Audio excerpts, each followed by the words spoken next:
Meu amigo, minha amiga. Você sabia que Napoleão Hill escreveu um livro tão polêmico, tão poderoso, que a própria família dele decidiu trancá-lo em segredo por mais de 70 anos? Depois do sucesso de Quem Pensa Enriquece, em 1938, ele escreveu aquela que considerava sua obra mais ousada. Mais esperto que o diabo. Mas esse livro quase nunca chegou até nós. Hoje, aqui no canal da Felicidade, eu quero te revelar por que esse manuscrito ficou escondido por décadas. E o que ele tem a ver com a sua vida, com seus medos e com o seu propósito. Naquele manuscrito, Napoleão Hill sentia que tinha finalmente decifrado o código da mente humana. Não apenas porque alguns chegam ao sucesso, mas, principalmente, porque a esmagadora maioria das pessoas fracassa. Ele estava pronto para publicar. Pronto para entregar ao mundo a chave que faltava. Mas quando compartilhou o conteúdo com a família e alguns associados mais próximos, a reação foi de choque e temor. Napoleão, o mundo não está preparado para isso. Usar a palavra diabo dessa forma vai gerar muita polêmica. As igrejas vão se voltar contra você. Sua reputação pode ser destruída. O medo deles, apesar de parecer proteção, era exatamente o tipo de medo que o livro denunciava. Diante dessa pressão, o manuscrito foi guardado. E assim ele ficou, trancado, como um segredo de família, por mais de 70 anos.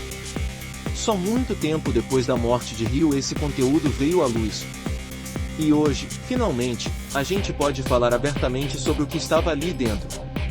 E eu te garanto, as verdades dessas páginas são mais atuais hoje do que nunca.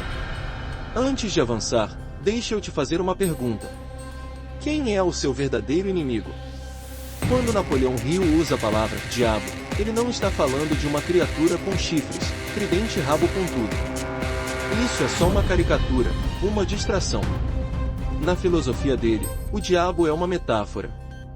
É a representação do lado negativo de todas as coisas, inclusive da mente humana. Ele é a soma dos seus medos, das suas dúvidas, das suas incertezas e dos seus maus hábitos. É a força que empurra homens e mulheres para a miséria, o fracasso e o desespero. O diabo, nesse contexto, não é algo de fora. Ele vive dentro de você, dentro de mim, dentro de cada um de nós. É aquela voz que sussurra: você não é capaz. Melhor deixar para depois. É arriscado demais, não tenta.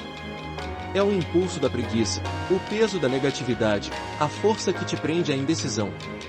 É o seu outro eu, a parte da sua consciência que não está sob o seu controle positivo.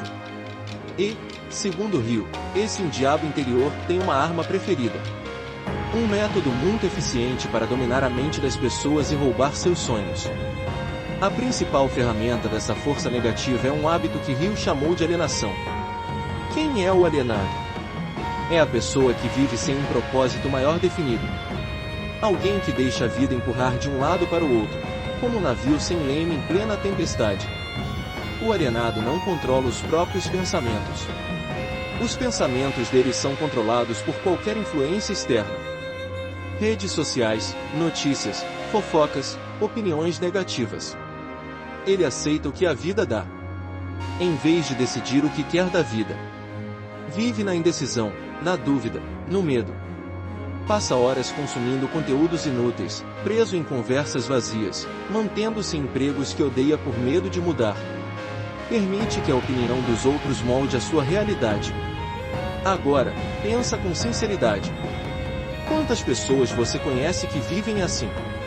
E mais importante, quantas vezes você mesmo já se pegou vivendo desse jeito, no piloto automático? É nesse estado de passividade mental que o diabo assume o controle. Ele não precisa arrombar nada. A mente do alienado é uma casa com portas e janelas abertas. A alienação é o caminho de menor resistência.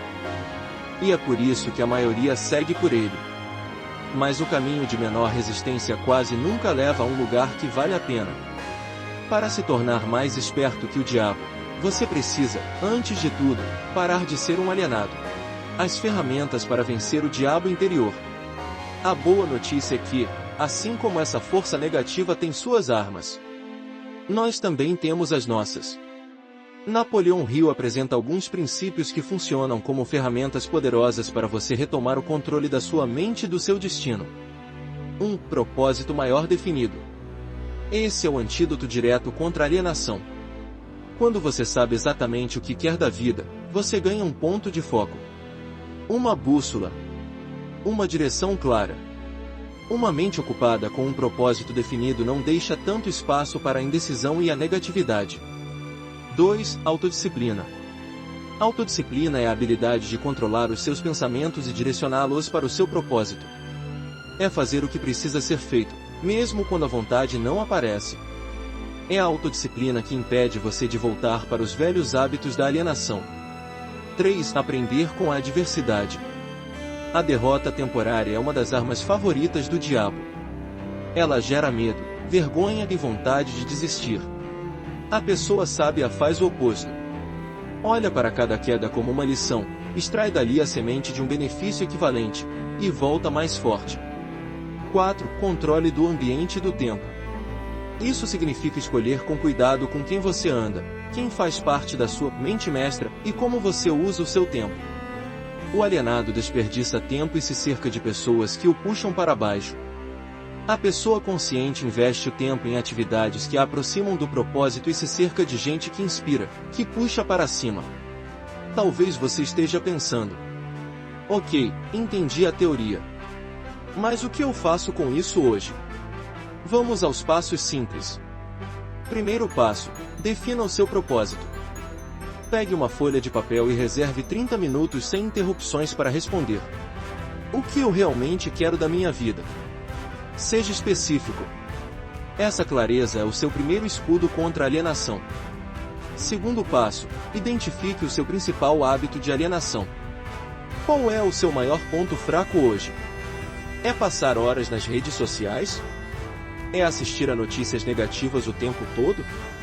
É reclamar de tudo? Escolha um hábito e tome a decisão de reduzir ou eliminar. Substitua por algo construtivo: leitura, estudo, exercício, um projeto seu. Terceiro passo: pratique o pensamento independente. Quando ouvir uma opinião, uma crítica, uma notícia, pergunte: isso me ajuda a chegar mais perto do meu propósito, ou me afasta dele? Pare de engolir tudo sem questionar. Comece a formar suas próprias conclusões, baseadas em fatos e nos seus objetivos. Quarto passo: conecte-se com a sua mente mestra. Ligue para alguém positivo, que acredita em você. Compartilhe um objetivo, mesmo que pequeno. A energia da harmonia e do apoio mútuo enfraquece o medo e a dúvida, e fortalece a sua coragem. Quando você repete essas ações simples com consistência, algo muda. Você sai da defensiva e passa para a ofensiva na batalha pela sua própria mente. A grande revelação de mais esperto que o diabo não é uma ameaça. É uma mensagem de poder e libertação. O seu maior inimigo não é uma força externa misteriosa. É um potencial negativo dentro da sua própria mente. E, se ele está dentro de você, isso significa que você tem poder para dominá-lo. Você não é uma folha ao vento. Você é o mestre do seu destino, o capitão da sua alma. Desde que decida assumir o comando. Pare de se alienar. Defina seu propósito. Controle seus pensamentos. Domine seus medos. E você vai se tornar, de fato, mais esperto que o diabo. Se essa mensagem acendeu uma luz aí dentro, se te deu vontade de retomar o controle da sua mente e da sua vida, dedo indicador apontando para a direita, então mostra isso agora. Deixe o seu like, se inscreve aqui no canal da Felicidade e ativa o sino para receber mais conteúdos profundos sobre mente, propósito e verdadeira felicidade. E eu quero ler o seu comentário aqui embaixo. Qual hábito de alienação você decide vencer a partir de hoje? A sua decisão declarada é o primeiro passo da sua vitória.